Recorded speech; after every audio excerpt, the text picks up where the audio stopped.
सुहाना आपके साथ और आप देख रहे हैं द न्यूज पोस्ट। आप सभी दर्शकों को नए साल की हार्दिक शुभकामनाएं। आज के झारखंड के टॉप 24 में हम बात करेंगे नए साल के जश्न की। हम बात करेंगे मुख्यमंत्री हेमंत सोरेन के आदेश की, झारखंड सरकार की कई महत्वपूर्ण योजनाओं की और मौसम के हाल की। सबसे पहले बात करेंगे नए साल की। तो आज 1 जनवरी को 2025 का आगाज हो गया है। कश्मीर से लेकर कन्याकुमारी तक पूरे देश में जश्न का माहौल है। जैसे ही घड़ी में रात के 12 बजे देश भर में लोग नए साल के जश्न में डूब गए। नाच गाने और आतिशबाजी से नए साल का स्वागत किया गया। देश भर में लोगों ने आतिशबाजी करते हुए नए साल 2025 का वेलकम किया, साथ ही 2024 को बाय बाय कह दिया। लोग अपने परिवार दोस्तों के साथ नए साल का जश्न मनाते हुए नव वर्ष की शुभकामनाएं दे रहे हैं।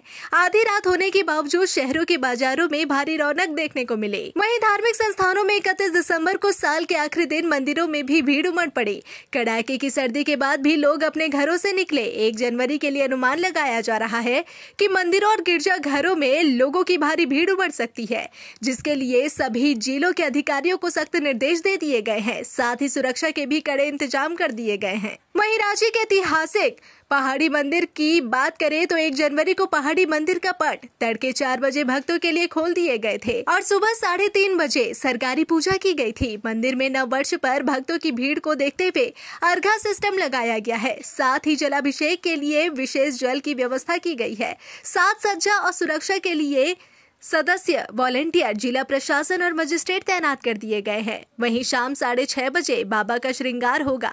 इसके बाद आरती और प्रसाद वितरण होगा। रात 8:30 बजे मंदिर के पट बंद कर दिए जाएंगे। नए साल के मौके पर बासुकीनाथ धाम में शिव भक्तों की भारी भीड़ उमड़ने की संभावना को देखते हुए प्रशासन अलर्ट हो गया है। एसडीओ कौशल कुमार ने बासुकीनाथ धाम पहुंचकर विधि व्यवस्था का जायजा लिया और मंदिर कमेटी के सदस्यों के साथ बैठक कर आवश्यक निर्देश दिए। एसडीओ ने बताया कि 2025 के आगमन पर श्रद्धालुओं को कोई परेशानी ना हो, इसके लिए सुबह 3:30 बजे से जलार्पण के लिए मंदिर का पट खोला जाएगा। श्रद्धालु शिवगंगा तट से कतारबद्ध होकर जलार्पण करेंगे। नो एंट्री जोन और पार्किंग स्थल भी बनाए गए हैं। इसके साथ ही मजिस्ट्रेट और सुरक्षा बल की तैनाती की जाएगी ताकि कोई भी अप्रिय घटना ना हो। वर्ष के अंत और नए साल की शुरुआत में महादेव की पूजा करना श्रद्धालुओं के लिए विशेष महत्व रखता है। इसी कारण झारखंड के देवघर स्थित बाबा बैद्यनाथ मंदिर में 31 दिसंबर और 1 जनवरी को भारी भीड़ उमड़ती है। 12 ज्योतिर्लिंगों में से एक बाबा बैद्यनाथ के दर्शन करने के लिए श्रद्धालु जल अर्पण करते हैं। इस दौरान मंदिर प्रशासन ने श्रद्धालुओं की सुविधा के लिए तैयारियां पूरी कर ली है। 1 जनवरी को शीघ्र दर्शन के कूपन सुबह 6 बजे से उपलब्ध होंगे। प्रशासन भीड़ को नियंत्रित करने के लिए सख्त इंतजाम कर रहा है। मंदिर के पुरोहित बताते हैं कि इस दिन महादेव की पूजा से वर्ष भर की शुभकामनाएं मिलती है और श्रद्धालु बाबा के दरबार में आकर अपने वर्ष को सौभाग्यशाली बनाने की कोशिश करते हैं। वहीं झारखंड के मौसम की अगर बात की जाए तो राज्य में ठंड का असर फिर से बढ़ने लगा है। आज 1 जनवरी को सुबह के समय कोहरा रहेगा और दिन चढ़ने के साथ आसमान साफ हो जाएगा। राज्य के उत्तरी इलाकों में घना कोहरा छा सकता है, जबकि तापमान में गिरावट जारी रहेगी। मौसम विभाग के अनुसार न्यूनतम तापमान में 3 से 5 डिग्री तक की गिरावट हो सकती है और रांची समेत कई जिलों का तापमान 10 डिग्री से नीचे जा सकता है। राजधानी रांची का अधिकतम तापमान 24.3 डिग्री और न्यूनतम तापमान 14 डिग्री सेल्सियस रहने का अनुमान है। 5 जनवरी के बाद मौसम में बदलाव हो सकता है और सुबह और शाम को कोहरा छाया रहेगा। मौसम वैज्ञानिकों का कहना है कि पश्चिमी विक्षोभ का असर बढ़ने से ठंडी हवाएं आ रही है और तापमान में गिरावट संभव है। वहीं नए साल के जश्न की अगर बात करें तो जमशेदपुर में नए साल के जश्न में सरोबार रहा। शहर के होटल, क्लब और मंदिर सजकर तैयार है ताकि लोग इस मौके को शानदार तरीके से मना सके। बॉलीवुड के प्रसिद्ध सिंगर और कलाकार अपनी परफॉर्मेंस से लोगों का दिल लुभाएंगे। वहीं काली मंदिर में नए साल के अवसर पर विशेष चंडी यज्ञ का आयोजन किया जा रहा है, जिसमें दूर दूर से लोग पुण्य कार्य के लिए शामिल हो रहे हैं। शहर में उत्सव का माहौल रहेगा, जहां संगीत, नृत्य और धार्मिक अनुष्ठान होंगे। सुरक्षा को लेकर पुलिस ने कड़ी तैयारी की है ताकि किसी भी प्रकार की परेशानी न हो। पुलिस ने शांति व्यवस्था बनाए रखने के लिए गाइडलाइन जारी की है। जमशेदपुर में 2024 के नए साल के जश्न की तैयारियां पूरी हो चुकी है, लेकिन प्रशासन ने शराब पीकर वाहन चलाने और हुड़दंग करने वालों पर कड़ी नजर रखने का फैसला किया है। पुलिस ने चेतावनी दी है कि जो लोग नए साल के जश्न में माहौल खराब करेंगे उन्हें जेल हो सकती है। प्रशासन की ओर से ड्रंक एंड ड्राइव अभियान चलाया जा रहा है, जिसके तहत 31 दिसंबर और 1 जनवरी की रात 30 जगहों पर चेकिंग की जाएगी। सिटी एसपी ने बताया कि सादे लिबास में पुलिस तैनात रहेगी और सीसीटीवी से भी निगरानी रखी जाएगी। किसी भी तरह की शांति भंग करने पर कड़ी कार्रवाई की जाएगी। दुमका झारखंड में प्रकृति प्रेमियों के लिए कई खूबसूरत पिकनिक स्पॉट्स हैं, जिनमें मसानजोर डैम और बास्कीचक प्रमुख है। मसानजोर डैम के सनराइज और सनसेट दृश्य पर्यटकों को आकर्षित करते हैं, जबकि बास्कीचक को दुमका का मिनी गोवा कहा जाता है। हाल के वर्षों में कुमडाबाद के पास मयूराक्षी नदी पर बने झारखंड के सबसे लंबे पुल, जिसे सेल्फी ब्रिज कहा जाता है, भी पर्यटकों की पहली पसंद बन गया है। प्रशासन ने इन पिकनिक स्पॉट्स की सुरक्षा के लिए कड़े इंतजाम किए हैं और ड्रंक एंड ड्राइव पर निगरानी रखी जा रही है। झारखंड बंगाल सीमा पर स्थित मैथन डैम इन दिनों सैलानियों के बीच एक प्रमुख पिकनिक स्पॉट बन गया है। विंटर वेकेशन में धनबाद और आसपास के क्षेत्रों, साथ ही पश्चिम बंगाल से भी लोग यहाँ के 12 द्वीपों की सुंदरता का आनंद लेने आते हैं। मैथन डैम न केवल अपनी प्राकृतिक खूबसूरती के लिए प्रसिद्ध है, बल्कि यह हर आयु वर्ग के लिए एक आदर्श पर्यटन स्थल है। यहाँ की ठहरने की व्यवस्था और सड़क व रेल मार्ग से आसानी से पहुँचने की सुविधा पर्यटकों को आकर्षित करती है। मैथन डैम के द्वीपों में नौकायन की सुविधा भी है। यहाँ पर्यटक एक अलग अनुभव का आनंद लेते हैं। हालांकि प्रमुख तिथियों जैसे 31 दिसंबर, 1 जनवरी और 26 जनवरी को द्वीपों पर ठहरने की अनुमति नहीं होती। इस समय सिर्फ नौका द्वारा द्वीप का चक्कर ही लगाया जा सकता है। मुख्यमंत्री हेमंत सोरेन ने झारखंड में इको टूरिज्म के विकास के लिए अधिकारियों को बेहतर कार्य योजना तैयार करने का निर्देश दिया है। बैठक में उन्होंने कहा कि झारखंड में इको टूरिज्म की अपार संभावनाएं हैं, जिसे इस प्रकार विकसित किया जाए कि स्थानीय लोगों को रोजगार मिले और प्रकृति की भी रक्षा हो। उन्होंने वन, पर्यावरण और पर्यटन विभाग से राज्य के उन स्थानों को चिन्हित करने को कहा जहाँ इको टूरिज्म की संभावनाएं हैं। साथ ही सीएम ने अन्य राज्यों और देशों के इको टूरिज्म मॉडल का अध्ययन करने को कहा। इसके साथ ही मुख्यमंत्री ने खरसावा के शहीदों को श्रद्धांजलि देने के लिए 1 जनवरी 2025 को खरसावा में होने वाले शहीद दिवस समारोह में शामिल होने की सहमति दी है। इस दौरान उनकी पत्नी कल्पना सोरेन और अन्य मंत्री, सांसद भी मौजूद रहेंगे। साथ ही आपको बता दें कि अगर आप झारखंड में हैं और नए साल 2025 के स्वागत के लिए पिकनिक स्पॉट्स ढूंढ रहे हैं, तो प्रकृति प्रेमी और पर्यटकों के लिए परफेक्ट नेतरहाट, जिसे छोटा नागपुर की शान कहा जाता है, अपनी पहाड़ियों पर अद्भुत सूर्योदय और सूर्यास्त के दृश्य के लिए मशहूर है। पतरातू घाटी की घुमावदार सड़कें और सुंदर वादियां इसे एक आकर्षक स्थल बनाती है। दशम फॉल रांची जिले में स्थित एक अद्भुत झरना है, जो पर्यटकों को अपने सुंदर दृश्य से आकर्षित करता है। बेतला नेशनल पार्क, जो पलामू टाइगर रिजर्व के नाम से भी जाना जाता है, वन्य जीवन और प्रकृति के बीच शांति से समय बिताने के लिए बेहतरीन है। जमशेदपुर का जुबली पार्क और हजारीबाग का नेशनल पार्क भी नववर्ष के जश्न के लिए शानदार स्थल है। इसके अलावा बोकारो स्टील सिटी और मैथन डैम जैसे स्थल भी पर्यटकों के बीच लोकप्रिय है। झारखंड के इन सभी स्थानों पर आप न केवल प्रकृति का आनंद ले सकते हैं, बल्कि यह नए साल को खास बनाने के लिए बेहतरीन स्थान है। वहीं नए साल में झारखंड की राजनीति की अगर बात करें तो राज्य की सबसे बड़ी सत्तारूढ़ पार्टी जेएमएम 2025 में बिहार विधानसभा चुनाव में अपनी किस्मत आजमाने के लिए तैयार है। पार्टी बिहार के 12 विधानसभा क्षेत्रों में राजद और कांग्रेस के गठबंधन से उम्मीदवार उतारने की दावेदारी करेगी। जेएमएम का तर्क है कि बिहार के सीमावर्ती विधानसभा क्षेत्रों में पार्टी का अच्छा जनाधार है और यहाँ के कुछ क्षेत्रों से पार्टी के विधायक पहले भी चुनाव जीत चुके हैं। पार्टी जिन सीटों पर दावेदारी करेगी उनमें तारापुर, कटोरिया, मनिहारी, झाझा, बांका, ठाकुरगंज, रुपौली, रामपुर, बरमखनी, जमालपुर, पिरपैती और चकाई शामिल है। जेएमएम ने 2020 में बिहार विधानसभा चुनाव अकेले लड़ा था, लेकिन कोई भी उम्मीदवार जीत नहीं सका। अब पार्टी का मानना है कि गठबंधन के तहत सीटों को लेकर बातचीत में सफलता मिलेगी, जैसा कि झारखंड विधानसभा चुनाव में हुआ था, जहां राजद को 6 सीटें मिली थी। पार्टी महासचिव विनोद पांडे का कहना है कि राजद और कांग्रेस से जनवरी में बातचीत होगी।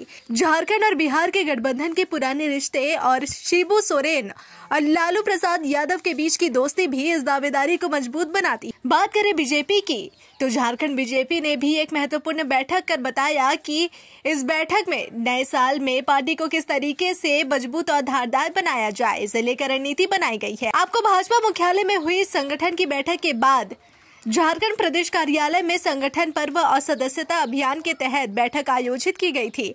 इस बैठक की अध्यक्षता प्रदेश अध्यक्ष बाबूलाल मरांडी ने की थी, जहां तमाम राज्य स्तरीय नेता पदाधिकारी मौजूद थे। इसके साथ ही यह चर्चा भी हो रही थी कि प्रदेश और जिलाध्यक्ष के पदों को लेकर बात बन सकती है। सदस्यता अभियान चलाते हुए पार्टी से नए सदस्य जोड़ने का काम भी किया जाएगा। मुख्यमंत्री मैया सम्मान योजना अब 6 जनवरी को नामकुम के खोजाटोली में आयोजित किया जाएगा। सरकार के शीर्ष स्तर पर सहमति बन गई है। इस दिन मुख्यमंत्री हेमंत सोरेन महिलाओं के खातों में मैया सम्मान योजना के तहत 2,500 रुपए की राशि ऑनलाइन ट्रांसफर करेंगे। महिला बाल विकास एवं सुरक्षा विभाग ने 57 लाख महिलाओं के खाते में राशि भेजने की प्रक्रिया पूरी कर ली है।